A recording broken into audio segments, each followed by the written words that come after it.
Buenas tardes para todos. Es para mí grato estar acá con ustedes.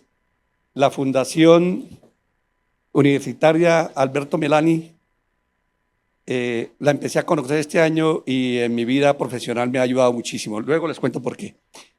Me invitaron a que viniera acá, pues nosotros como servidores públicos siempre estamos ocupados y más en la fiscalía, pero era un compromiso con unas personas que iba conociendo y que me han parecido que están estudiando en esta fundación y que me han parecido de alta calidad y responsabilidad y formación, y por eso me tomé el tiempo para venir y hablar con ustedes de justicia transicional, de qué es justicia transicional, por qué la justicia transicional.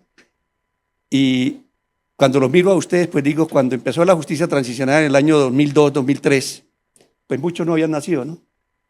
Otros ya habían nacido, pero no habían dejado los pañales. Entonces, de ahí para que ustedes vean lo fuerte y difícil que es en un país acudir a la justicia transicional en materia de investigación penal para tratar de buscar la paz. Eso es lo que busca la justicia transicional, alcanzar la paz a una sociedad, devolverle la paz a una sociedad. Yo quiero decir algo que me quedó en la mente, doctor, porque cuando yo leí el título que estaba en mi antecesor, pues me quedé como asustado, ¿no? Justicia social, salud mental, terapia y medicación. Dije yo, Dios mío, y aquí voy a salir como loquito cuando vi ese tremendo título. Entonces, así estamos nosotros en el país. Exactamente, estamos así. Nosotros estamos atravesando, y yo quisiera que ustedes, hoy día ustedes tienen una tecnología a la mano que cuando empezamos y el país tuvo que acudir a la justicia transicional, no existía la tecnología que tenemos hoy día. Cuando estamos en la última década del siglo pasado, imagínense, hablamos del siglo pasado, 1990 a 2000, el país, Colombia, ustedes están empezando a ver parte, muy poquito de lo que pasaba en ese. Usted salía a las calles y no sabía cuántas bombas iban a estallar, cuántos carrobombas, motobombas, burrobombas iban a estallar en su recorrido. Usted no lo sabía. Usted no sabía si iba a regresar vivo.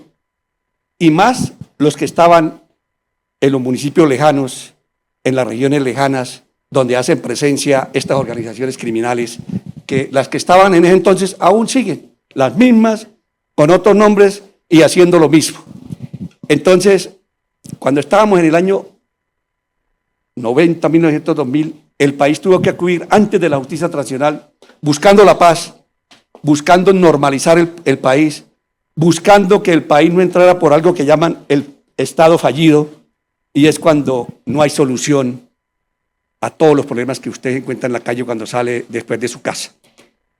Inseguridad, homicidios, bombas, robos, violaciones, no hay empleo, lo que usted haga no puede salir adelante porque las organizaciones criminales son las que vienen a hablar con ustedes para pedirle impuestos. Entonces Colombia estaba así. 1990, 2000, tuvimos que acudir a algo que se llamó en este país la justicia sin rostro. No sé si alguno había escuchado hablar de eso, la justicia sin rostro. Por allá hay una novela que narra muy bien la justicia sin rostro, se llama El Fiscal. Si alguien tiene tiempo y está de noche, búsquele, la ve y se entera qué había antes. Entonces la justicia sin rostro, el país tuvo que acudir ¿para qué? Para enfrentar a narcotraficantes, a subversivos, a terroristas que quisieron suplantar el Estado y decir, aquí mando yo y aquí no entra el Estado. ¿Cierto?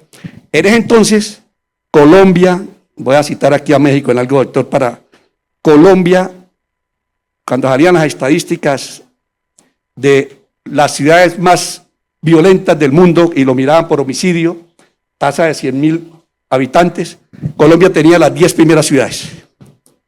Hoy día no la tenemos nosotros, la tiene México, tiene las 15 primeras ciudades. Entonces eso para decir que algo bueno hemos hecho, ¿cierto?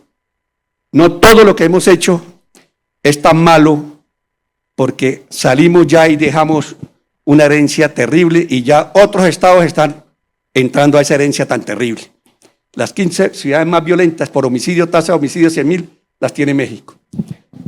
Y para que ustedes entiendan lo difícil que está en el mundo, el crimen organizado y el crimen transnacional, Estados Unidos, que nunca había tenido dentro de ese ranking, una de las ciudades más violentas es Chicago ya, está ahí entre las 15 primeras. Entonces, para que ustedes vayan entendiendo que no es patrimonio de Colombia el crimen organizado, ni estas organizaciones criminales que están tomando las sociedades. Entonces nosotros apareció en el año 90 para tratar de frenar al narcotráfico, al terrorismo, las bombas, el secuestro, la extorsión, el reclutamiento de niños, el hacinamiento de regiones completas, ciudades completas. Apareció la justicia sin rostro. ¿Y la justicia sin rostro qué buscaba? Buscar la normalidad del país, lograr castigar a todos estos criminales. Y la justicia sin rostro se fundaba en que nosotros los fiscales, nadie sabía quiénes eran, que éramos fiscales. Nosotros nos identificábamos por un número y así se identificaban nuestras actas, nuestras sentencias, nuestros fallos, todo era por un número.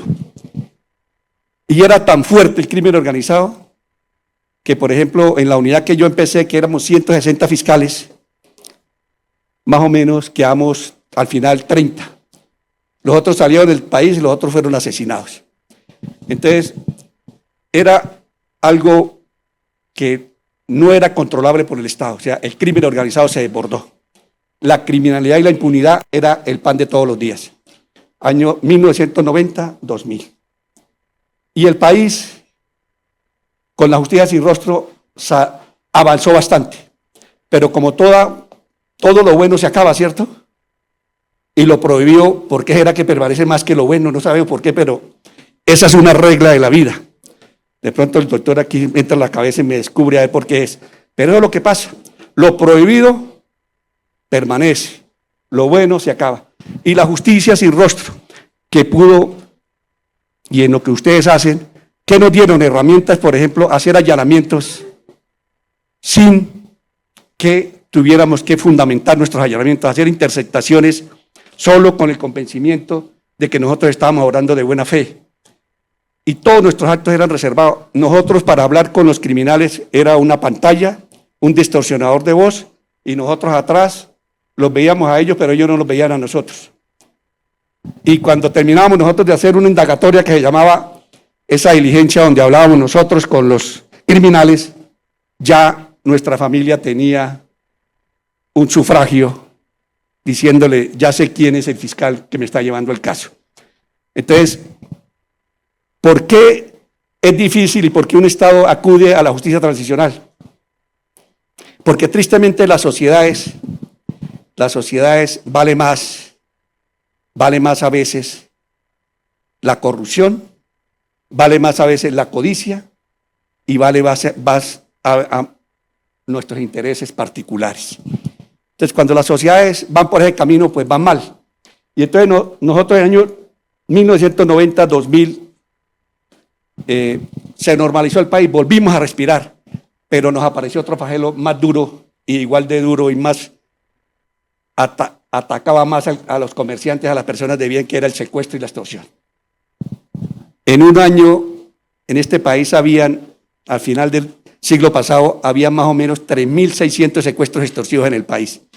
Y entonces hubo la necesidad de decir, bueno, no fuimos capaces con la justicia sin rostro, necesitamos la paz, y con la justicia que tenemos en materia de investigación penal no podemos someter ni condenar a los criminales que están en los campos, en los municipios, azotando con toda clase de delitos a la población. Y entonces apareció la justicia transicional. Dijeron, bueno, en vez de que pague 40 años por un homicidio, que pague 8. Y entonces enseguida nos rascamos la cabeza. Mire, yo quedé calvo de rascarme. Sí. No, ¿cómo vamos a permitir que esos criminales paguen solo 8 años por los homicidios? Si son 40 años. Pero entonces usted iba al otro lado y decía, ¿cuántos homicidios hemos esclarecido en este departamento, en este municipio? ¿Cuántos criminales hemos capturado y tenemos condenado? Y mirábamos, una cifra redonda nos perseguía, el 0. Entonces, si con la investigación penal que hay, si con las herramientas que tenemos, no podemos doblegarlo, no podemos llevarle paz a los conciudadanos, no podemos volver a la tranquilidad, tenemos que hacer algo. Y los políticos de este país dijeron, vámonos a la justicia transicional. Y dijeron, les vamos a ofrecer que dejen las armas, vengan al Estado, se entreguen, se sometan a la justicia. Y por usted venir y eso, y contar los delitos que hizo, y contar con quién los cometió, quiénes lo ayudaron, no lo vamos a condenar a 40 años, sino a 8. Y tiene que pagar físicamente en las cárceles 8 años de cárcel. Y queda libre. Y el Estado lo ayuda a resocializarse y usted se compromete a no volver a la criminalidad. Todo por verdad, justicia, reparación y garantías de no repetición a la población. Y empezó ese proceso que para nosotros como operadores judiciales era muy difícil digerirlo, muy difícil porque uno a veces en estas épocas de que violan a una mujer, violan a un niño, reclutan a un niño, se llevan a un adolescente, secuestran a un anciano, matan mujeres y dice uno, no, eso mejor vámonos por la ley del talión, ¿cierto? Ojo por ojo, diente por diente. Entonces, justicia vengativa. ¿Y qué hacemos si no somos capaces ni de hacer justicia vengativa y necesitamos llevarle paz al territorio? Entonces, hay que buscar una nueva justicia, hay que buscar una nueva oportunidad, y ahí viene el gran problema. Entender la sociedad, que es a veces mejor el mal que el remedio, ¿no? Y entonces empieza el proceso de justicia y paz. Estamos en el año 2005 y empiezan esas organizaciones, las que empezaron, y aquí se dice que la ley 975 fue para los paramilitares. Y empezaron los paramilitares a entregarse por bloques, a entregar las armas, y se entregaron 33,000 paramilitares colectivamente. O sea, vinieron los que estaban en cada región, vinieron y entregaron, y se entregaron, se enfilaron, dijeron sus nombres, los identificamos, les tomamos fotografías. Y cuando ya estábamos con 33,000 y empezaban a venir los de la guerrilla, los de la subversión también, individualmente, yo me acojo a la ley de justicia y paz, yo vengo a contar los hechos que cometí, yo vengo a ayudar a esclarecer los hechos. Vino la primera pregunta: ¿y quién sabe qué hechos cometieron todos estos criminales que se están entregando? Vuelvo, le digo, 33,000 colectivos de los paramilitares. Y por el otro lado teníamos 56,000 individuales de la subversión, de la guerrilla. Y todos acogiendo al proceso de justicia y paz. Los estados a veces hacen las leyes y no piensan con qué ni cómo van a sacar adelante esa política pública de paz y de resocialización y de verdad, justicia y reparación. Y entonces, vea usted, hay 33,000 pidiendo pista. Yo quiero contar mis delitos. Y por ahí usted consigue en internet y en Revista Semana, Verdad Abierta. El primero que se presentó, la primera versión, vino y le preguntaron, bueno, ¿y usted dónde delinquió? Y dijo, en todo norte de Santander, en el Catatumbo. ¿Cuántos homicidios va a confesar? Dijo, tengo más o menos para confesar 2,000. Si me deja este fin de semana, le redondeo 2,500, que tengo unas deudas pendientes. Eso para que usted entienda la magnitud de lo que nos estamos enfrentando. Y nos tocó, cuando eso no existía, bases de datos, ¿no? Nuestro computador, ¿sabe qué era? No sé si ustedes la han visto en algún museo, la máquina Olivetti. ¿La conocen o no?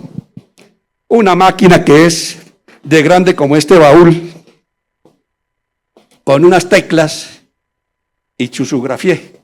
Cuando eso no teníamos esa oportunidad de oprimir una tecla y que saliera cuántos homicidios ocurrieron en el año 2002 en Arauca. Cuando eso no teníamos esa oportunidad. Lo primero que nos tocó fue un equipo, empezar a hablar con los criminales que se estaban entregando y venían a la ley de justicia y paz, y otro equipo que saliera a las veredas, a los campos, a los municipios, a hablar con las víctimas que quedaban allá y que nos ayudaran a reconstruir cuántos homicidios hubo cuántos desaparecidos hubo, cuántas mujeres violadas, cuántos desplazamientos, cuántos niños reclutados, a empezar a hacer ese universo de inventario, corriendo en dos filas, ¿no? Por aquí con las víctimas haciendo el inventario y por aquí con los perpetradores preguntándoles qué hechos recordaban. Y como el doctor aquí sabe más de lo bueno que es pensar uno que la mente, usted va a recordar todo. Y entonces fue el primer choque que tuvimos con los postulados. Pero dígame, ¿a quién fue que mató?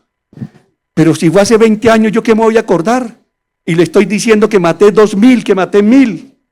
¿Cómo me pretende que yo sepa y recuerde el nombre, la vereda, el día, la hora, cuántos tiros le propine a él? Yo no recuerdo, yo solo sé que estuve en esa vereda y maté como 10. Y entonces, estamos hablando antes del 2000, ¿no? Todos estos hechos ocurrieron antes del 2000, la mayoría.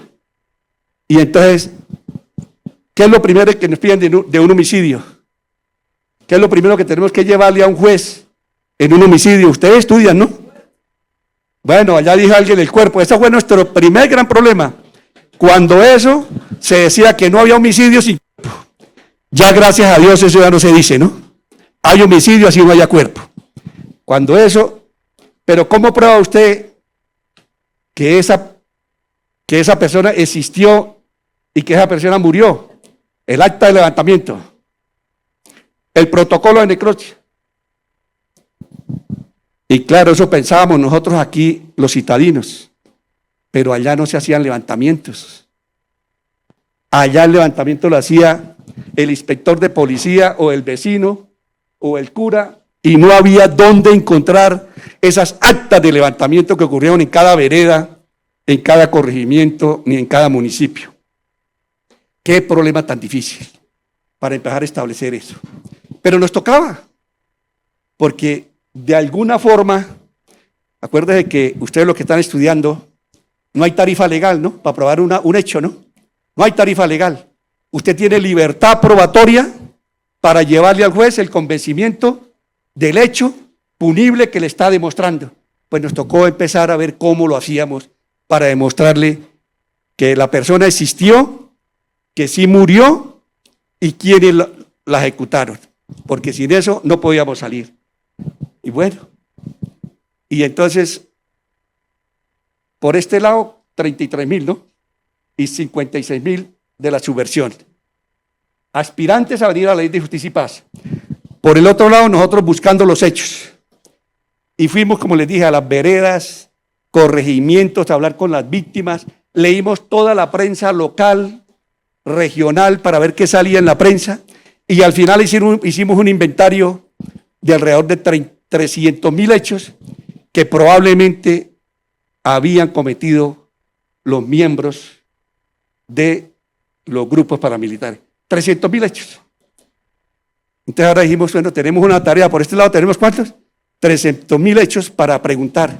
Y por este lado tenemos 33.000 desmovilizados que se acogieron a la Ley de Justicia y Paz. Y eso como lo toca hacer, acuérdense que todo tienen unas ritualidades, ¿no? Todos los elementos materiales probatorios tienen unos pasos que usted no se puede saltar. Y entonces nuestra diligencia estrella se llamaba versión libre.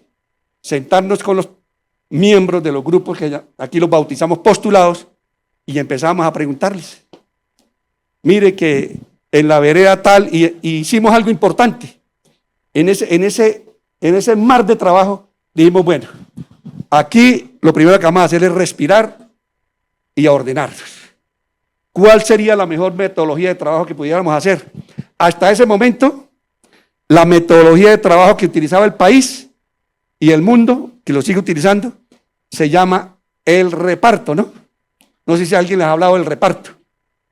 El reparto se dice que es el instrumento de transparencia para que un hecho punible le llegue a un fiscal o a un juez y que el juez o el fiscal no escoja el hecho, sino el hecho escoja a su fiscal o su juez. Y entonces eso empieza las reglas por municipio. Entonces los hechos que ocurren en este municipio le tocan al fiscal y al juez de este municipio. Y va subiendo. Y entonces a nosotros dijimos, bueno, ¿y aquí cómo lo vamos a hacer? si un miembro de estas organizaciones estuvo en 40, 50, 100 municipios y en todos cometió hechos, en todos cometió delitos. Entonces dijimos, bueno, vamos a hacer algo que nunca se había hecho y que es ordenar la forma que vamos a investigar. ¿Y qué fue lo que hicimos? Bueno, este equipo de fiscales y policías judiciales, hagan aquí 10, a ustedes van a investigar el frente de las autodefensas que estuvo delinquiendo en Caquetá. Vayan ustedes a investigar. Le entregamos todos los que delinquieron en Caquetá y le entregamos todos los hechos que ya habíamos levantado que ocurrieron en Caquetá. Investiguen eso ustedes, vayan y hagan. Y primer problema que encontramos. Mire que aquí hay un hecho y la víctima dice que al hijo se lo mataron los paramilitares en la esquina del parque el día tal. Pues en la búsqueda de lo que ustedes van a hacer en su vida, que es buscar los elementos materiales probatorios, las evidencias y la información legalmente obtenida, aparecía un investigador diciendo, encontré ese proceso en la justicia ordinaria y murió fue en una riña. No lo mató ningún paramilitar, no fue un hecho del conflicto, sino fue un hecho de la vida doméstica, de una pelea que hubo en una reunión familiar. Y empezaron a aparecer una cantidad de hechos de esa naturaleza. Y entonces ya uno no sabía, cuando iba a preguntar un hecho, uno decía el artículo 83, ¿qué nos dice? ¿Alguien sabe qué dice el artículo 83 constitucional? Es un artículo que usted lo debe repetir todos los días. Es el de la buena fe. Dice que todas las actuaciones de los particulares ante las autoridades parten del hecho de que es verdad. Ese es el principio de buena fe. El 83 constitucional. Y eso para que usted vea la magnitud de ese proceso. Y avance, y avance. Y ahí empezamos a buscar los desaparecidos. Usted sabe los desaparecidos. Ustedes vuelvo y les digo, ustedes tal vez hoy día ya están volviendo a repetir la historia de antes del 2000. Los cadáveres, ¿sabe por dónde bajaban? Por los ríos. Usted iba al Cauca, al Magdalena, al Caquetá, a los ríos grandes de los departamentos, y a las 6 de la mañana lo que bajaban era cadáveres. Y en ese entonces nadie quería hacer un levantamiento, ni el alcalde, ni el inspector, el fiscal, nadie. Y en ese entonces, en todos esos municipios, ¿sabe cuál fue el instrumento que prevaleció para esclarecer los delitos? Una vara de 20 metros que la utilizaban para echar el cadáver y llegar al pueblo de más abajo, para que no le correspondiera al del pueblo. Lo empujaban por el río para que bajara. Así es la búsqueda de desaparecidos, así es. Eso es lo que estamos viviendo hoy día, porque en el país hay más, nosotros decimos 86.000 desaparecidos, otros dicen 130.000 desaparecidos, nadie sabe cuántos desaparecidos hay. Pero Justicia y Paz cambió enormemente y favorablemente la búsqueda de los desaparecidos. Creó unos equipos, los preparó, fueron a las mejores oficinas, dependencias del mundo donde estaban ya más adelantados y conociendo en mejor forma cómo identificar un desaparecido. Fuimos a Bosnia, Herzegovina, donde allá habían fosas de 1000 cadáveres. Nosotros fuimos a mirar cómo lo hacíamos ellos, para si teníamos que aprender algo y traerlo. Tristemente, para ellos, nosotros lo estábamos haciendo mejor.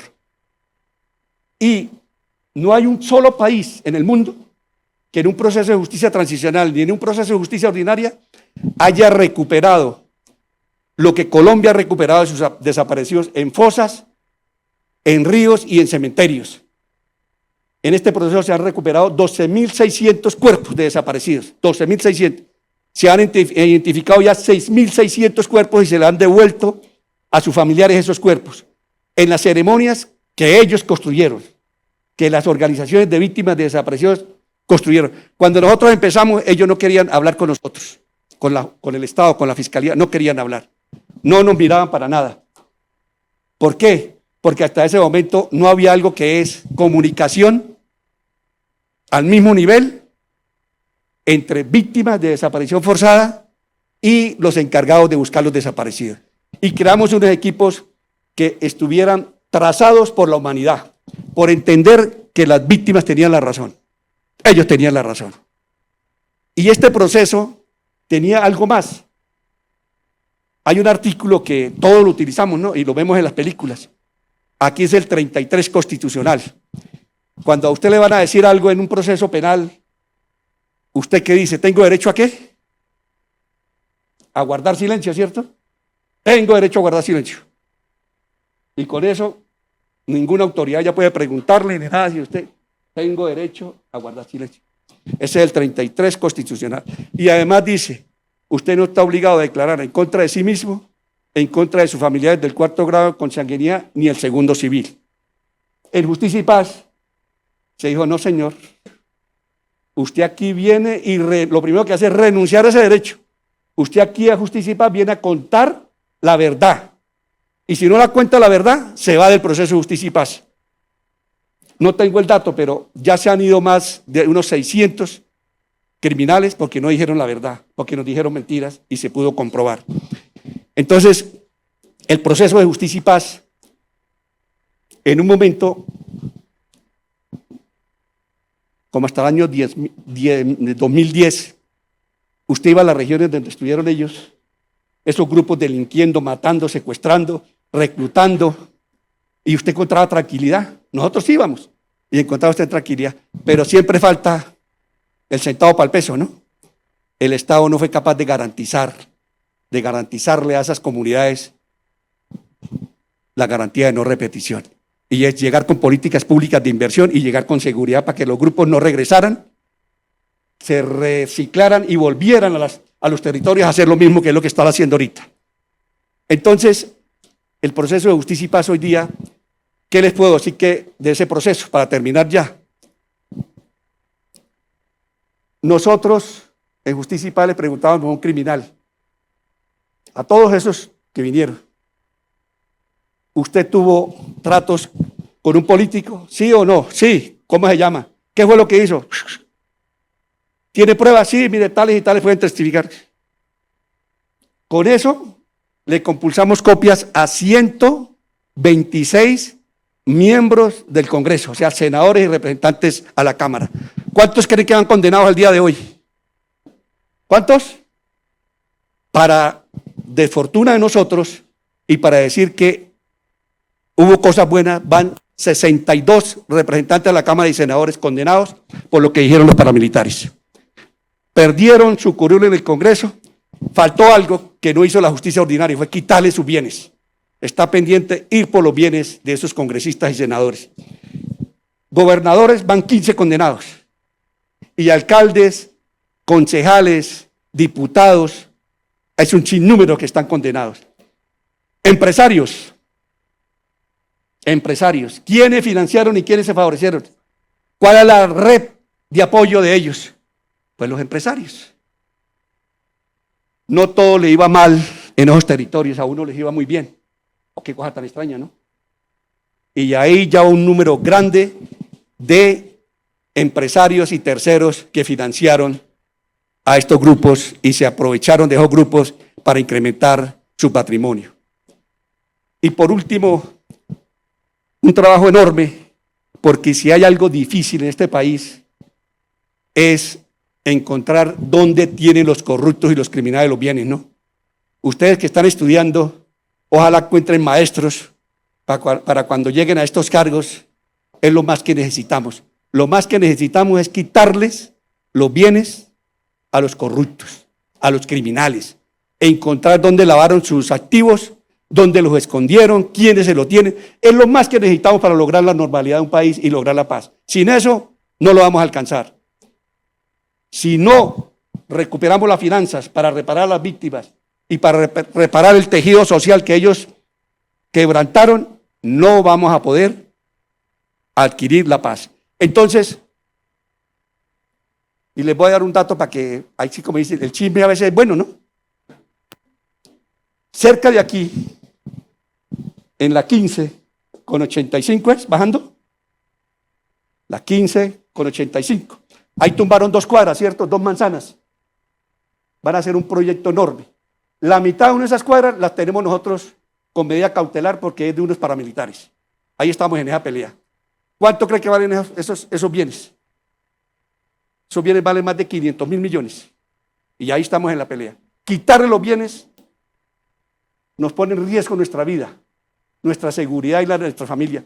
Pero vuelvo y le repito, sin recuperar y sin quitarle a ellos las rentas y sin quitarles el patrimonio, no lograremos la paz. Y eso lo tenemos claro en Justicia y Paz, que tenemos que ir tras los bienes de ellos. Y por eso seguimos yendo tras los bienes. No llevamos mucho, llevamos 3.500.000 millones. Dice usted, pues haz algo, ¿no? Pero es que vuelvo y les digo, pregúntele a sus profesores de criminalística cómo se hace para encontrar los bienes que esconden los criminales. ¿Cómo lo hacemos? A uno se le ocurren ideas, ¿no? Y al Estado le da ocurrido ideas. Todo testaferro y todo el que denuncie un bien de un criminal o de un corrupto, ¿usted sabe cuánto le dan? Le dan entre el 0.2 y 3% del valor comercial. Yo digo, oiga, a todos hay que seducirlos. Yo propuse que le dieran el 20%. El testaferro que diga, oiga, a mí tarde o temprano me va a matar el que me tiene aquí con el bien. Pues si me dan un chance, yo voy y entrego el bien y me quedo con el 20%. O alguien que sepa y dice, yo no entrego un bien de un criminal de esto por el 0.2 o 3%. Yo no me voy a echar un enemigo de esos. Aquí hay que seducir a la población y a los criminales que son los testaferros y los que están ayudando para que digan, levante la mano y diga, vamos a entregar los bienes de estos criminales. Si no, no logramos jamás la paz de este país. Yo para terminar les vuelvo a decir que ustedes que están estudiando, ustedes tienen que garantizar en su ejercicio 3 principios fundamentales. La neutralidad en lo que van a investigar, la imparcialidad y respetar siempre el principio de inocencia del que está investigando. Si ustedes no respetan esos 3 principios, no van a lograr hacer justicia y no van a lograr traer tranquilidad a esta sociedad que necesita de gente íntegra, de gente que sea capaz de dejar su vida por ir tras la criminalidad. La única forma de acabar la criminalidad de este país es con gente que venga a estos cargos a entregar su vida por esos principios. No se dejen corromper, integridad total. La corrupción y cuando a usted lo penetran, tarde o temprano lo va a pagar con su vida. Cuando a usted el crimen organizado lo infiltra, lo conquista, lo trae para ellos, tarde o temprano lo va a pagar. Entonces, por eso es que no salimos de esta curva. Por eso. Porque es más grande la corrupción que funcionarios y sociedad siendo íntegra. Necesitamos una sociedad íntegra para salir de esto. Si no, no vamos a salir nunca. Pues yo no sé si les dije algo de justicia transicional, pero algo les diré, ¿no? Gracias. Muchas gracias.